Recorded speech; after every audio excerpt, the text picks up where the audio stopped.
Hello and welcome to the Today's Homeowner Weekly podcast. We're here to help you with the challenges we all face as homeowners. I'm Danny Lipford. And I'm Joe Truini. And each week, Danny and I are here on the podcast to answer any and all home improvement questions. And we want to hear from you. Send us your questions or comments at todayshomeowner.com/podcast. Okay, Danny, let's get started.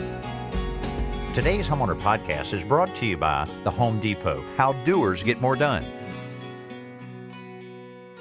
This week, we talked to a homeowner about changing an electric light that's right outside her garage door to a gas light. Is that feasible? Is it possible? All the other questions that come with it. We provide those answers and provide a few things that you have to really think about. Is that gas light going to be enough light? That's the first thing to consider. Yeah, we often get questions, is it feasible? Yeah, it's feasible, but what is your budget? Right? 'Cause sometimes that'll make the decision for you. And we're also going to talk to a homeowner who just very recently painted the inside of her home, and it's already starting to peel and crack.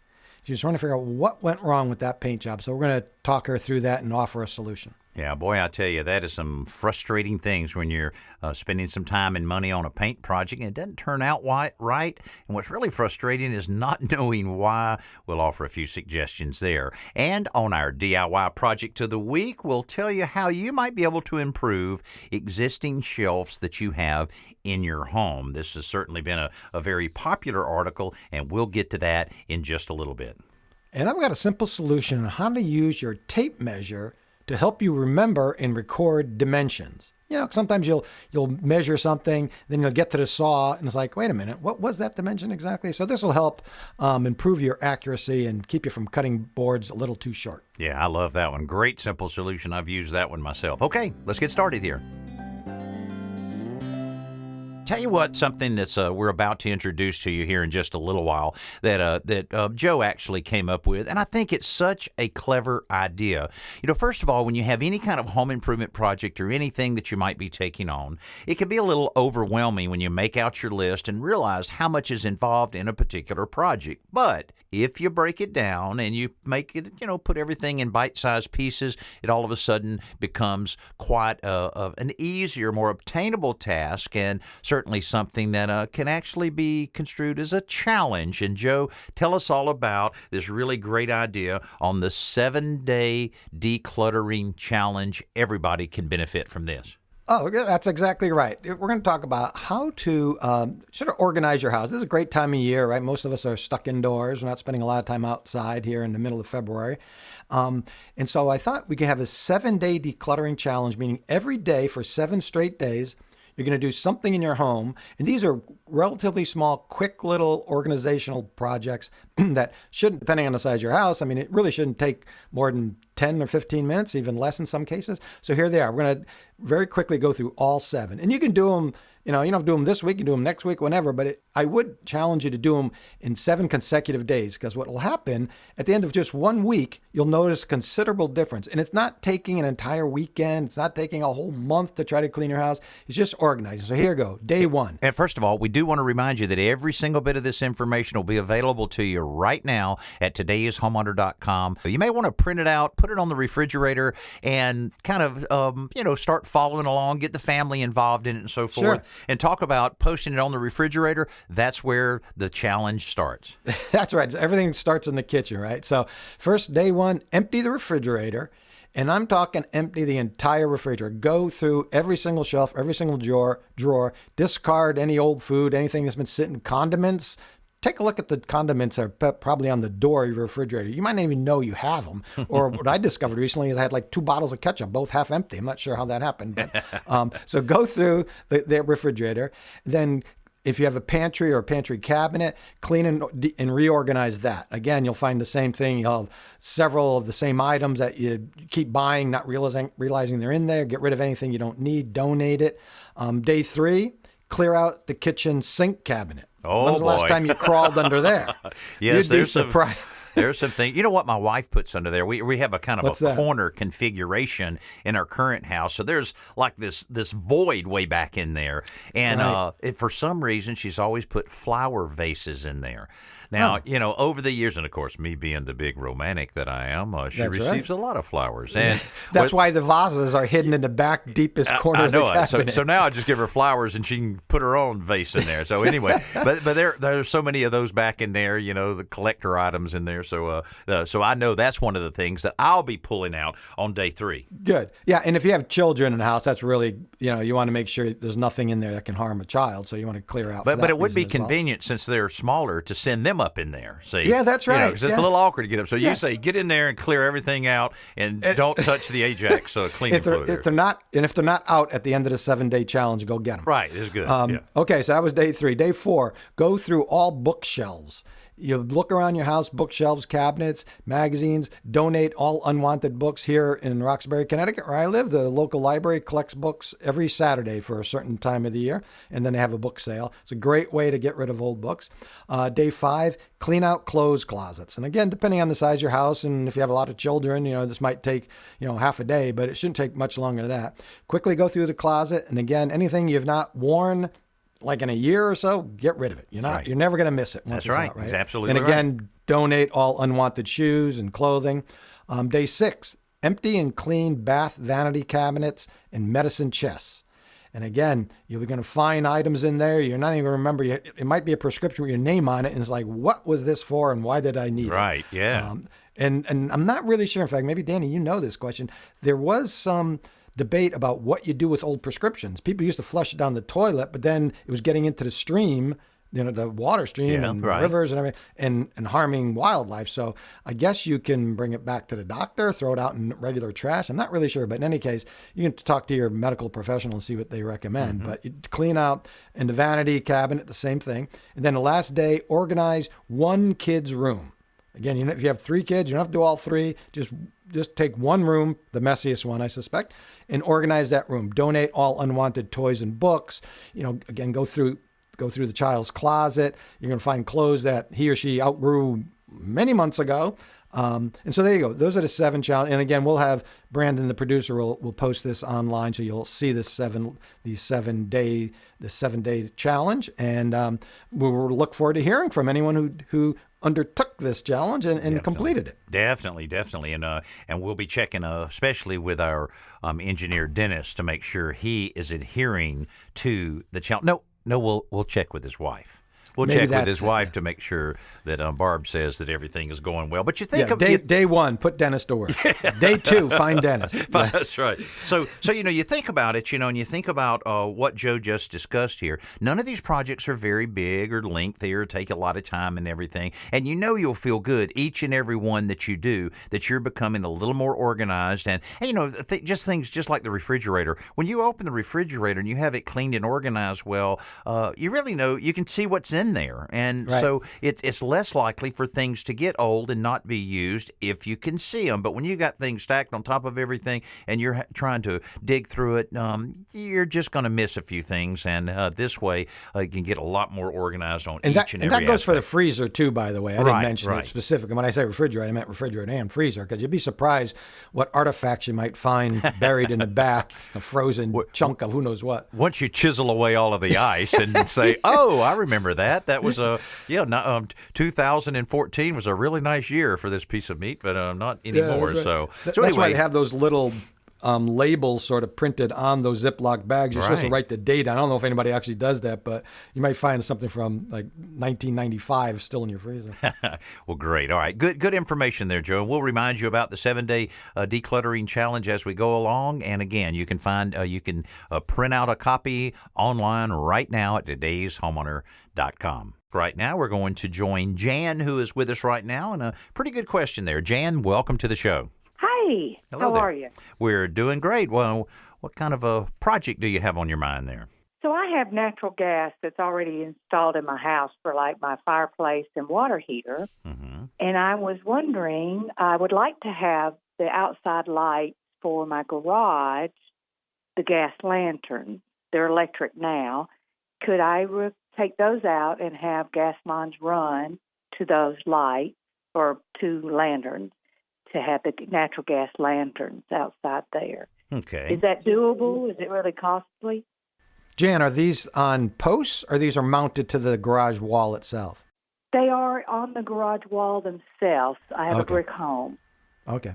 Okay. Well, it all depends on that, the routing, on how easy it would be to route that. Probably be a 3/8 inch flexible copper line in order to get to them. There's two things there and two ends of the solution. One being getting it to that location so that that exterior light can be removed, the pipe routed down through the wall, and then of course the other end you've got to get back to a gas supply in some way so that you can put a small regulator on it and to be able to run those out there, and they can split off the lines to get to those two. So it really that's going to be the answer to the cost, because it can be done, no doubt about it, but some situations would be far more costly than other. So you need to I would get a plumber, get a plumber that does a lot of residential work and a lot of renovation work, and have them take a look at it. Maybe very simple if there's a gas line available nearby, because you hate to have something, or I always hate to have something running down the side of my house. Right. You'd rather have all of that look as if it was part of the original construction. But I will have to say, I had this on, and still have it on the outside, right at my front door. And of course, there's two different ways to deal with gas. One, you have the mantle in there, the what do you call that? Like a wick or something, Joe? Yeah, well, it's called the mantle. Yeah. And that really intensifies the light considerably. The one I had outside my house was just really just the open flame. The open flame. Right. And there was no light. I mean, yes, it was nice looking, it provided a nice flickering light and so forth, but you would stumble over your own feet because it was so dark. So I would think about that is you want that light, you need that light outside the garage. I would go with the mantle type, but the thing about this now, it stays on all the time, so that gas meter is running all of the time unless you have some type of lighting system, which I'm not sure that that's available in that, but you have to think about that aspect of making that change. That's a thought. I didn't think about that. Mm-hmm. It runs all 24 hours. Yeah, and Danny's right, Jan. That's one thing. If you need the light, then you have to use the mantle. If you just want but then of course the mantle doesn't look like an old-fashioned gas lantern with the flame. So then you go, okay, then I want the flame. Well, that's great. It looks terrific, but then you can't see the pathway or whatever. So it depends if these are more decorative as opposed to functional, these two lamps you have on your garage, because I'd hate to have you go through all this expense and then you have to put into mantles, and it's like, well, that just looks like a bright light glowing. It could be LED for all you know from the street, So yeah, that's something to take into consideration. I didn't think about that. More often than not, people are actually converting old gas lights to electric, and I suppose, which are LED mostly these days. And I'm guessing you've seen all the LED lights that are supposed to look like flames and aren't particularly happy with them. Is that right? Yeah, they're not very pretty. Yeah, they're not very pretty. That's the problem, I guess. Yeah. Yeah, still need functional. If the question is, can well. it be done? Yeah, it can be done, but the cost is going to depend on, as Danny said, how far they have to run this and how easily it is to get gas to that location. Okay. Well, I appreciate that. You gave me some things I didn't think about. Forgot about functionality. I was looking at aesthetics. So. Well, I certainly hope we were able to shed some light on the particular question. Yes, you did. Thank you so much. Oh, Joe just closed his eyes and just shook his head. So, okay. Oh, Jan. Pun master Danny. Thanks so much for being with us here on the show. If we can help you in the future, you let us know. Thank you. Okay, our pleasure. Oh boy, I couldn't help myself. That's Joe. all right. It's time for our Best New Product segment, brought to you by the Home Depot. How doers get more done. Doing some of your own light plumbing chores can save you a lot of money, but it can also be fairly frustrating. That's why SharkBite developed their easy-to-use fittings, and the SharkBite Click Seal Toilet Connector takes them a step further. It's the easiest way to install a toilet line. Just slip it over the pipe, and the stainless steel teeth bite down and grip tight, while a specially formulated O-ring compresses to create a perfect seal. It works on copper, CPVC, or PEX pipe in any combination with no soldering, clamps, unions, or glue. Disassembly is just as fast using their simple disconnect tools, so fittings and valves can easily be changed and reused. They can even be rotated after assembly for easy installation in really tight places. The Click Seal technology also means there's no need for tools. Simply turn the Click Seal nut until it clicks, and you have a secure seal. Plus, the fittings are corrosive resistant and rated up to 200 psi. So to learn more about SharkBite's Click Seal toilet connector, log on to HomeDepot.com. Just last week, I got a text from my daughter, one of my daughters, saying, "Can we FaceTime?" And I said, sure, and I knew what that meant. There was some home improvement problem on the other end. And her and her boyfriend are remodeling. He bought a house recently, and she came over there to help him on some of the renovation of a bathroom. And they had the pipes coming up, and it was copper, and they didn't know how to solder and didn't know what to do. And I said, go get a SharkBite kit and come back in, put it on there. Then you can tear all the other plumbing out, so because they're going to relocate a few things. And they did that, and I got a text back probably 20 minutes later, SharkBite connection success. So it worked out. Oh, it's great. I've been using SharkBite connectors for years now. This is brand new. I've not used this one. And if you have any plumbing project and you're not into soldering, you can't solder, you don't know how or whatever, you can use these instead. They just push them on and they lock, and that's it. Yeah, it works. And you can disconnect them. It's not quite as easily as you might think, but you get the right tool. That comes with a tool. You force it in there, and you can take them off, because I cut the pipe too long one time and I couldn't get it together. So I had to take the SharkBite off, cut the pipe again, and slip it back on. So there you go. Yeah, they're terrific. All right, well, let's get right to the phone right now. Michelle is on the phone from Maryland, and I'm glad she's on the phone with us. How are you, Michelle? Fine, thanks. How are you? We're doing great. Tell us about this door and some of the frustration you're having. It's actually my walls. Okay, all right. I've painted my walls, and they are old walls. They're about 30 years old. Mm-hmm. But all the paint crackled like eggshells all around the wall, window frames, the door frames, the outlet covers, and all along where the ceiling meets the wall, at the top of the wall.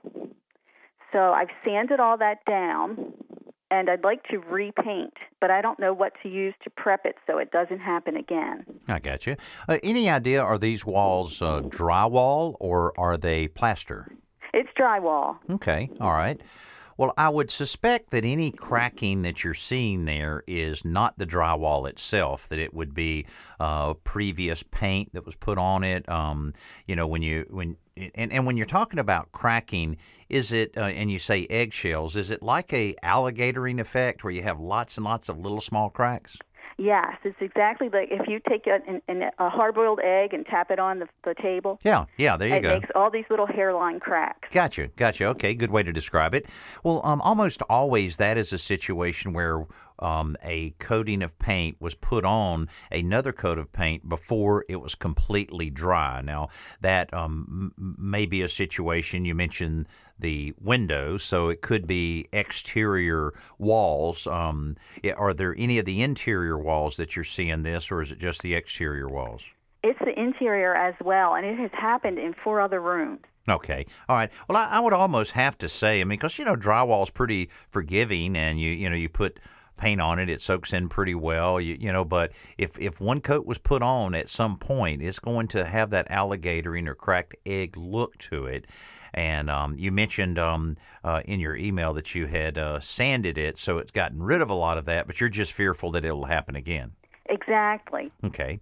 Well, priming probably would be a good idea, even though on existing drywall you don't necessarily do that very often. But, Joe, what do you think, considering the precautions she wants to take on this?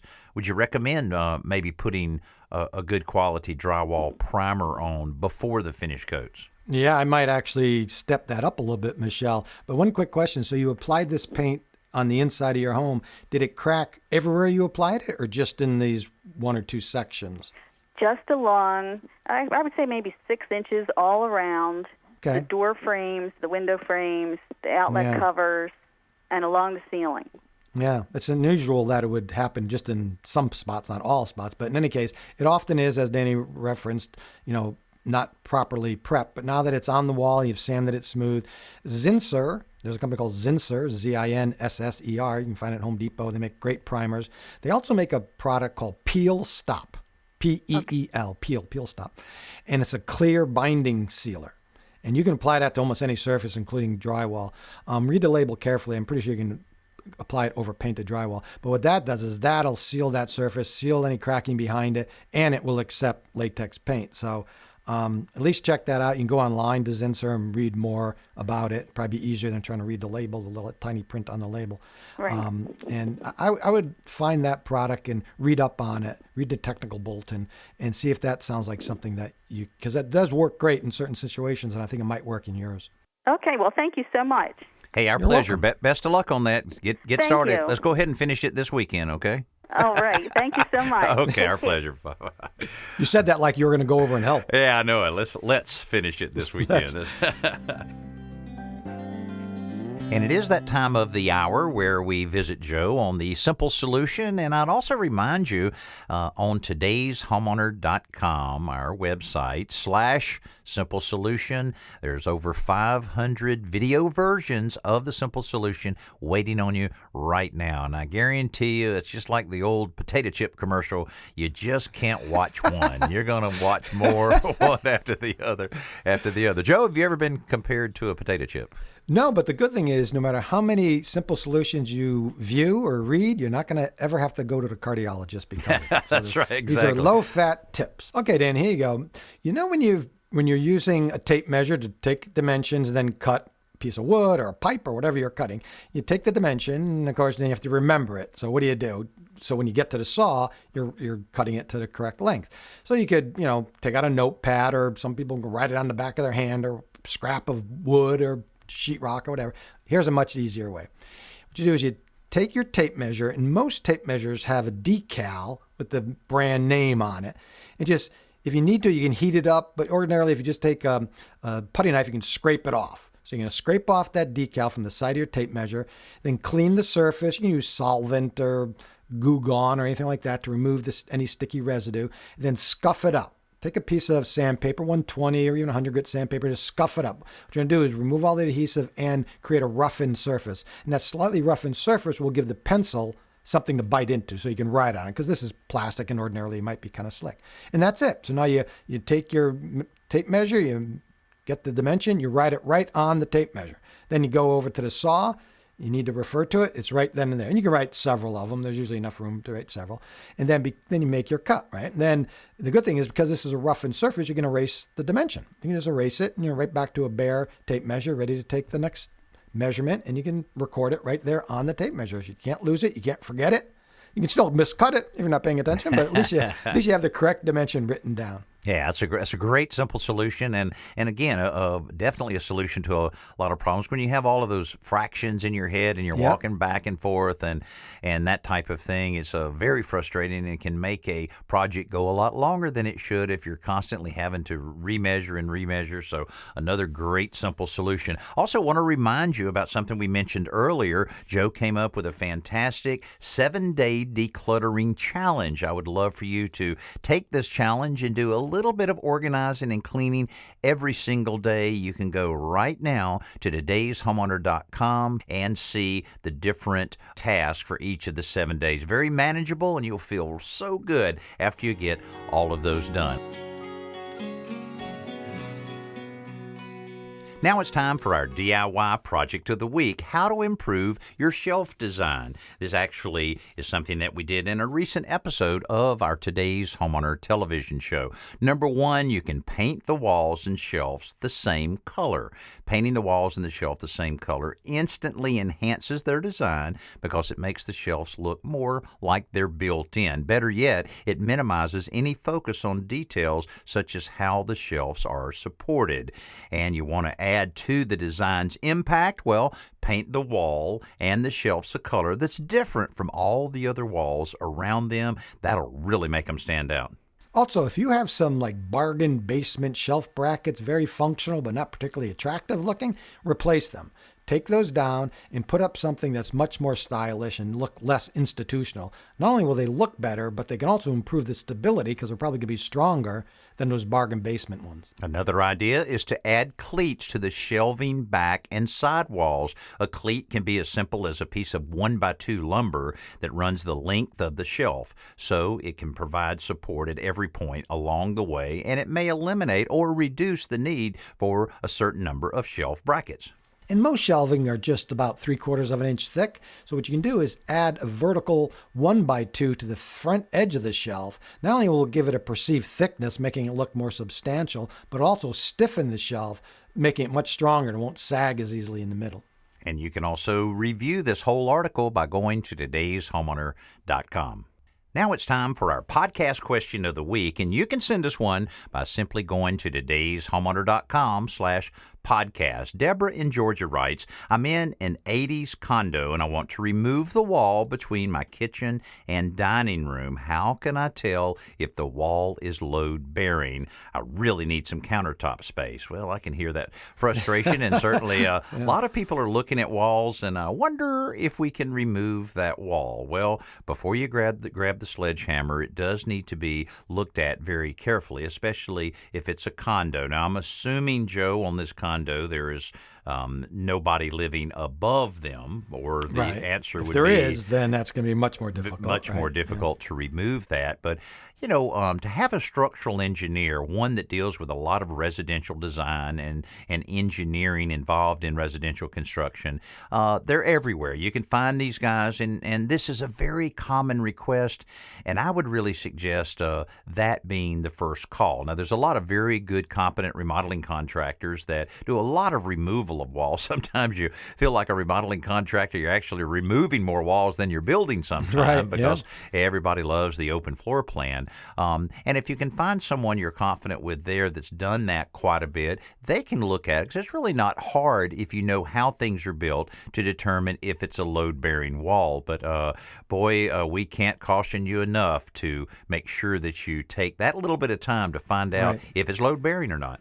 Yeah, I mean, we could tell you how you can identify whether it's load bearing or not by, whether it's running parallel or perpendicular to the joists above, but that's not always a sure thing either, and we don't want to get into that. But the other thing you consider, if it is load bearing, doesn't mean you can't remove it. You can remove it, just have to put up post and beam and whatever to support what the wall is supporting now. So yeah, you can still do it. It'd be more costly, and you definitely would have to have an engineer. The town would demand it. The building department would want you to meet the code. So you'd have to have that structural beam sized to meet the building code to support the weight above. Otherwise, if you like your neighbors, they might be in your living room. If you don't support that wall, they come crashing through. You find them in your kitchen or living room, right? It's better that they come visit you through the front door. Through the door. Yeah, not the ceiling area there. Hey, we always love getting questions from you, and you can send yours at todayshomeowner.com/podcast.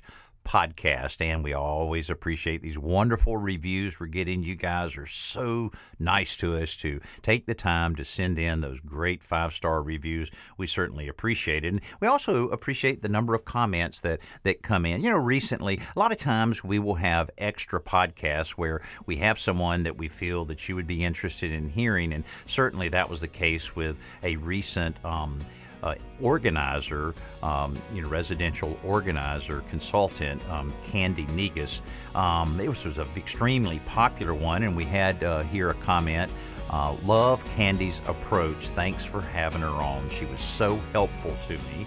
We appreciate that. And also, we got a great comment. Lots of great advice on the podcast. I really enjoyed it. Happy New Year to you and your families. That came in from Pam Miller. We appreciate all the comments. We read every single one of them, and we do appreciate you spending a little time with Joe and I here on this Today's Homeowner Podcast. I'm Danny Lipford along with Joe Truini.